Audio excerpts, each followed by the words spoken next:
Bienvenue sur Bible et Vérité, un espace où la parole de Dieu rencontre la réalité de nos vies.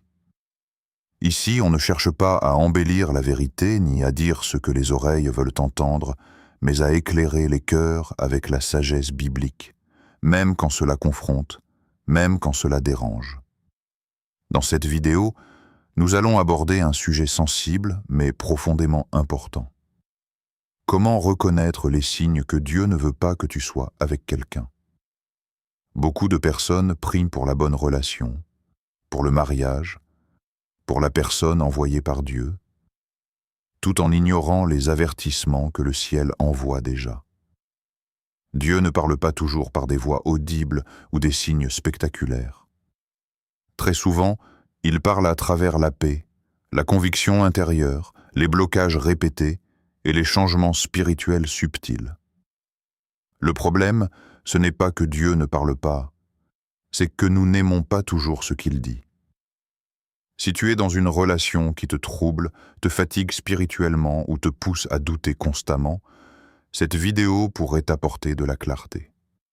Reste jusqu'à la fin, ouvre ton cœur et laisse Dieu te parler à travers sa vérité. 1. Quand la paix intérieure disparaît constamment. L'un des premiers signes, et souvent le plus ignoré, que Dieu ne veut pas que tu sois avec quelqu'un, c'est la disparition progressive de la paix intérieure. Pas une peur passagère, pas un stress normal du début, mais une agitation profonde, persistante, qui revient chaque fois que la relation devient plus sérieuse. Au début, tout peut sembler parfait en surface. La personne a de bonnes qualités, elle dit les bons mots, elle correspond peut-être même à ce que tu avais demandé dans tes prières. Les autres ne voient rien de mal. Tes émotions sont fortes. Pourtant, dans le silence de ton cœur, quelque chose ne se repose jamais vraiment. Plus tu t'approches émotionnellement, plus ce malaise grandit. Quand tu penses à l'avenir avec cette personne, ton esprit s'embrouille.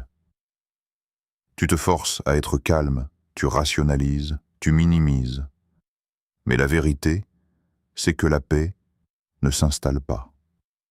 Elle fuit. Et tu le sais. La Bible nous dit dans Colossiens 3,15 que la paix de Dieu règne dans vos cœurs. Le mot « règne » ici est puissant.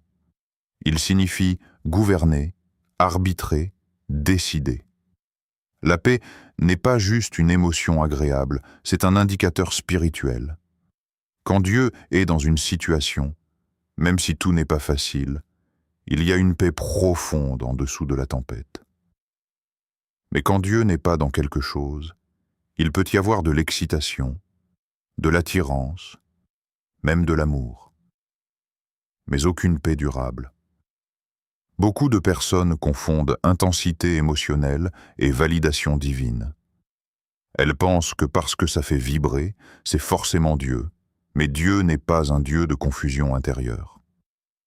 Quand une relation te pousse à douter constamment, à chercher sans cesse des confirmations, à demander à tout le monde ce que tu ressens déjà au fond de toi, ce n'est pas anodin. Souvent, ce malaise est la voix douce du Saint-Esprit. Il ne crie pas, il ne force pas, il avertit, il chuchote, attention, ralentis, ce n'est pas ce que tu crois. Mais comme cette voix ne correspond pas à ce que ton cœur désire, tu la repousses. Tu peux même prier davantage, non pas pour obéir, mais pour être rassuré dans ce que tu veux déjà. Pourtant, entre toi et Dieu, tu sais. Chaque fois que tu t'éloignes de cette personne, la paix revient un peu. Chaque fois que tu te rapproches, elle disparaît à nouveau. La paix de Dieu n'est pas là pour embellir une relation déjà décidée. Elle est là pour te protéger avant que la douleur n'arrive. Si ta paix meurt à mesure que la relation avance, ce n'est pas une coïncidence. C'est souvent un signal divin. Dieu préfère te troubler maintenant par amour, plutôt que de te laisser sourire aujourd'hui et pleurer demain. 2. quand vous ne parlez jamais la même langue du cœur. Un autre signe, port que Dieu ne veut pas que tu sois avec quelqu'un, c'est quand, malgré tous vos efforts, vous ne vous comprenez jamais vraiment. Vous parlez beaucoup, vous discutez souvent, mais au fond, vous êtes constamment en décalage. Ce n'est pas un simple malentendu occasionnel. C'est un schéma répété. Tu expliques, tu clarifies, tu reformules, et pourtant, le message n'arrive jamais comme tu l'avais dans le cœur. Les conversations simples deviennent compliquées. Les discussions importantes tournent en rond. Vous pensez être d'accord, puis quelques jours plus tard, vous réalisez que vous parliez de deux choses totalement différentes. Ce n'est pas seulement une question de communication. C'est une désynchronisation intérieure. Vos valeurs ne s'alignent pas. Vos priorités profondes ne se rencontrent pas. Votre vision de la vie, du couple, de Dieu ou de l'avenir part dans des directions opposées. La Bible nous dit dans Amos 3.3, « Deux personnes peuvent-elles marcher ensemble sans être d'accord ?» La réponse implicite est non.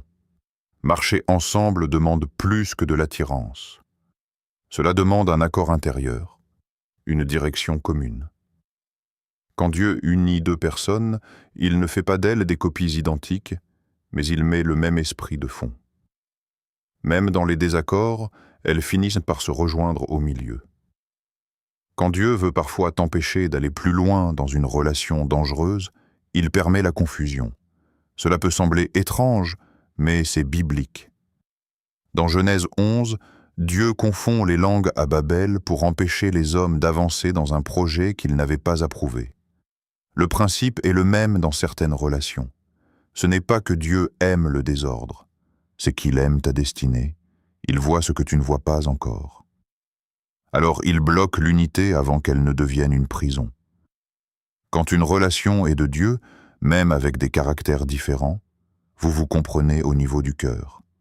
Vous voulez les mêmes choses au fond. Mais quand Dieu ne veut pas cette union, tu as l'impression d'être constamment sur une autre page, même sur des sujets insignifiants. Si tu dois toujours traduire ton cœur, t'expliquer sans fin, ou te sentir incompris dans ce que tu es vraiment, ce n'est pas de l'amour qui construit. C'est souvent un signal de protection. 3. Quand la relation n'avance jamais malgré tous les efforts. Le troisième signe que Dieu ne veut pas que tu sois avec quelqu'un, c'est quand la relation n'atteint jamais l'étape suivante, peu importe combien vous essayez. Tout semble prometteur. Vous parlez d'avenir, vous évoquez le mariage, les projets, la stabilité, mais à chaque fois que les choses devraient devenir concrètes, quelque chose bloque. Les discussions avancent, mais les engagements reculent. Les plans sont faits, mais jamais réalisés. Les dates sont évoquées, puis repoussées. Les circonstances s'opposent encore et encore. C'est comme si une main invisible arrêtait tout au dernier moment. Tu forces peut-être la relation vers l'avant. Tu motives, tu rassures, tu fais des compromis. Mais malgré toute cette énergie, rien ne se solidifie. Vous tournez dans le même cercle. Espoir, blocage, frustration, réconciliation, puis retour au point de départ. La Bible nous rappelle un principe important dans Proverbe 16.9. Le cœur de l'homme médite sa voie, mais c'est l'Éternel qui dirige ses pas. Tu peux vouloir quelque chose de tout ton cœur, mais si Dieu ne l'a pas ordonné, le chemin restera fermé. Une porte que Dieu ouvre peut être combattue, mais elle finit par s'ouvrir. Une porte que Dieu ferme ne restera jamais ouverte, peu importe combien tu pousses. Il est important de faire la différence entre résistance spirituelle et blocage divin.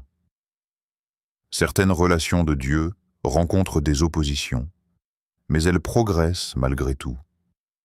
D'autres, en revanche, stagnent pendant des années, avec toujours les mêmes problèmes au moment du vrai engagement.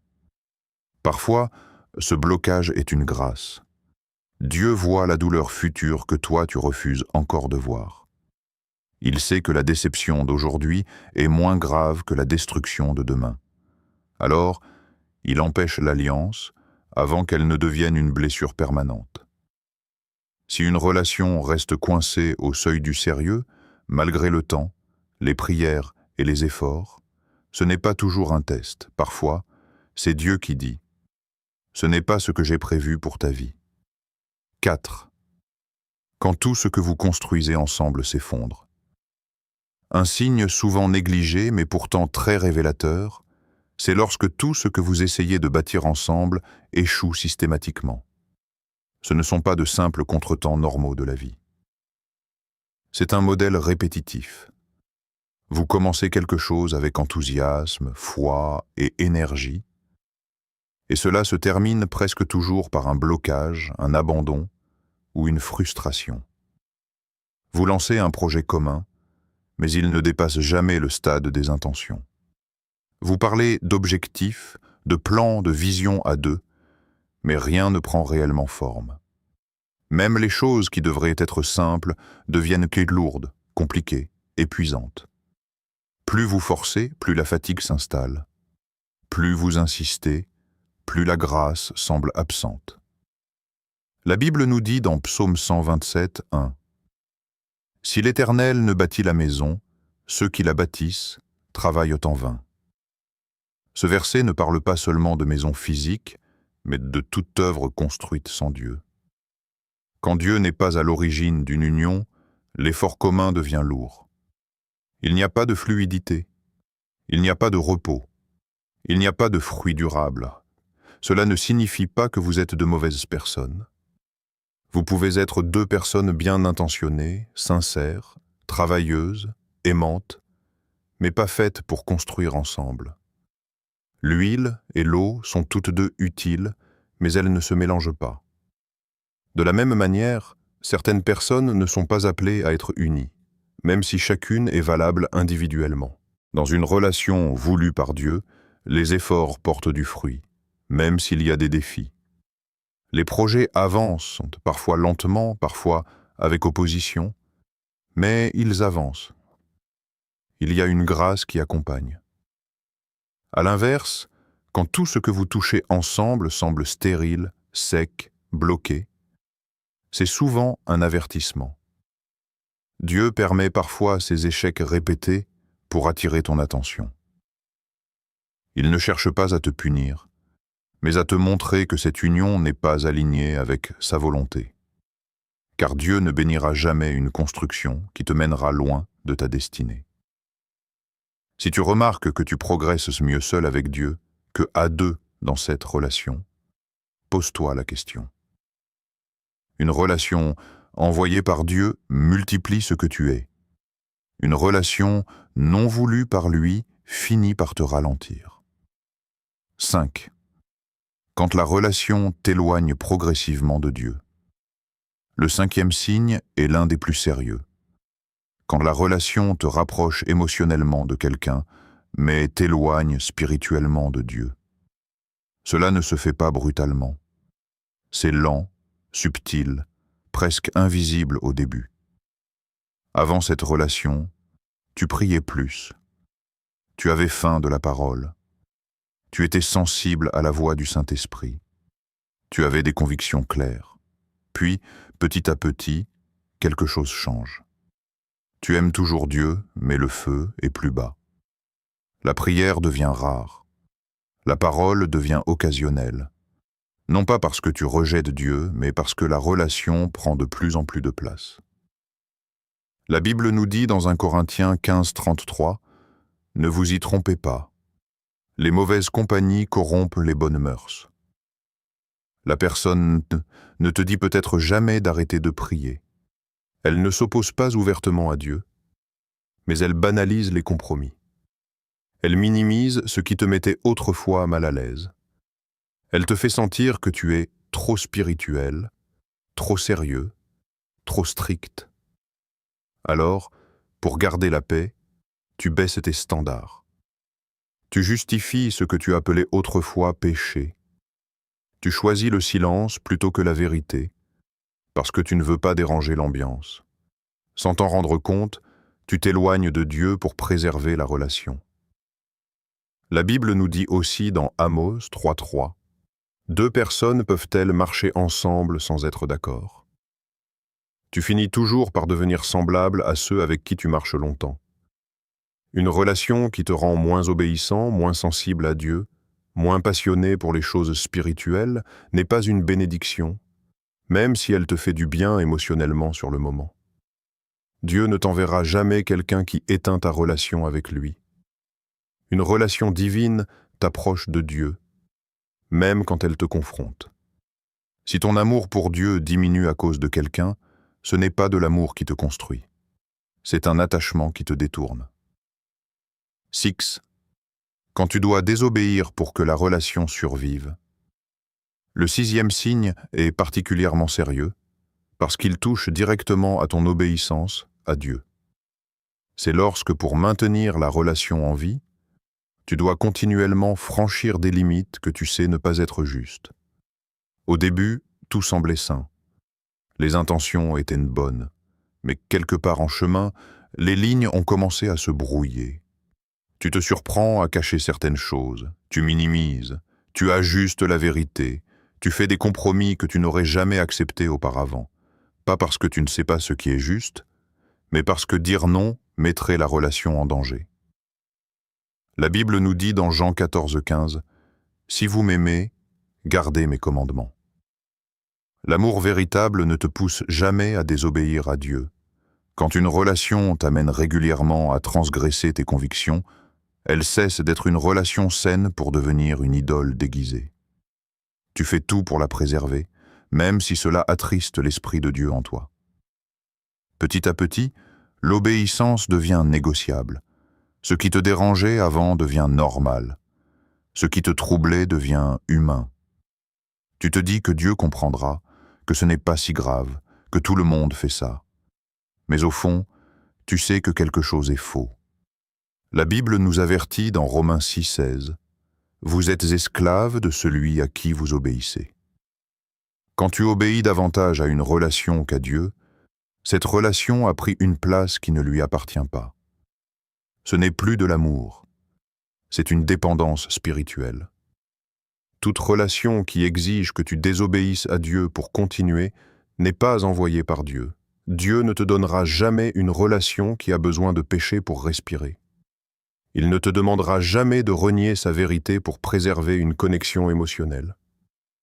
Si la désobéissance est devenue la colle qui vous maintient ensemble, alors Dieu n'en est pas l'auteur. 7. Quand Dieu a déjà dit non mais que tu refuses d'accepter sa réponse. Le dernier signe est peut-être le plus douloureux mais aussi le plus clair. Dieu t'a déjà répondu et tu le sais. Il y a eu un moment précis où, dans la prière, dans ton cœur, ou à travers une conviction profonde, tu as senti un non, clair, net, paisible, même s'il faisait mal. Tu as peut-être pleuré, tu t'es senti repris. Tu as dit à Dieu que tu lui faisais confiance. Tu as même pris la décision de lâcher prise. Puis le temps a passé. Les émotions sont revenues. La solitude s'est installée. Les souvenirs ont refait surface. Alors tu poses à nouveau la même question à Dieu, non pas pour connaître sa volonté, mais dans l'espoir qu'il change d'avis. En réalité, ce n'est pas sa réponse que tu veux renégocier, c'est ta capacité à l'accepter. La Bible nous dit dans Nombre 23,19 « Dieu n'est pas un homme pour mentir, ni fils de l'homme pour se repentir. » Quand Dieu dit non, ce n'est jamais par cruauté, c'est toujours par vision complète. Il voit ce que tu ne vois pas encore. Les blessures, les retards, les chaînes, la perte de ta paix, parfois même la destruction de ta destinée. L'exemple de Samson et Dalila est parlant. Ce qui semblait excitant, attirant, passionné, est devenu le piège qui lui a coûté sa force et sa vision. Dieu avait averti. Les signes étaient là. Mais Samson a insisté. Quand Dieu a déjà parlé, continuer à demander ne changera pas sa volonté. Cela ne fera qu'exposer ce que ton cœur veut réellement. Le lieu le plus sûr n'est pas là où tu ressens le moins de douleur immédiate, mais là où tu es dans l'obéissance. Il vaut mieux un cœur brisé maintenant qu'une destinée brisée plus tard. Si tu reconnais plusieurs de ces signes dans ta relation, ce n'est pas que Dieu te rejette. C'est qu'il t'aime trop pour te laisser avancer vers quelque chose qui te détruirait. Si tu es arrivé jusqu'ici, ce n'est probablement pas par hasard. Les signes dont nous avons parlé ne sont pas là pour condamner, faire peur ou enlever l'espoir. Ils sont là pour protéger, éclairer et parfois réveiller. Dieu ne cherche jamais à te priver de l'amour. Il cherche à te préserver d'une douleur que tu n'es pas censé porter. Parfois, la chose la plus difficile à faire n'est pas de lâcher une personne, mais de faire confiance à Dieu quand il dit non. Pourtant, ce non n'est jamais une punition. C'est souvent une porte fermée pour t'éviter un chemin qui t'aurait coûté ta paix, ta foi et parfois même ta destinée. Être seul dans la volonté de Dieu est toujours plus sûr que d'être accompagné hors de sa volonté. Si certains de ces points ont résonné en toi, prends un moment pour réfléchir, prier et écouter ce que ton cœur sait déjà. Dieu parle encore aujourd'hui, souvent dans le silence, souvent à travers la paix ou son absence. Maintenant, j'aimerais vraiment t'entendre. Est-ce que tu t'es reconnu dans un de ces signes? Lequel t'a le plus parlé? Partage ton expérience ou ton ressenti dans les commentaires. Ton témoignage pourrait aider quelqu'un d'autre qui traverse exactement la même situation. Merci d'avoir regardé. Pense à liker, t'abonner et surtout, écoute la voix de Dieu avant d'écouter tes émotions.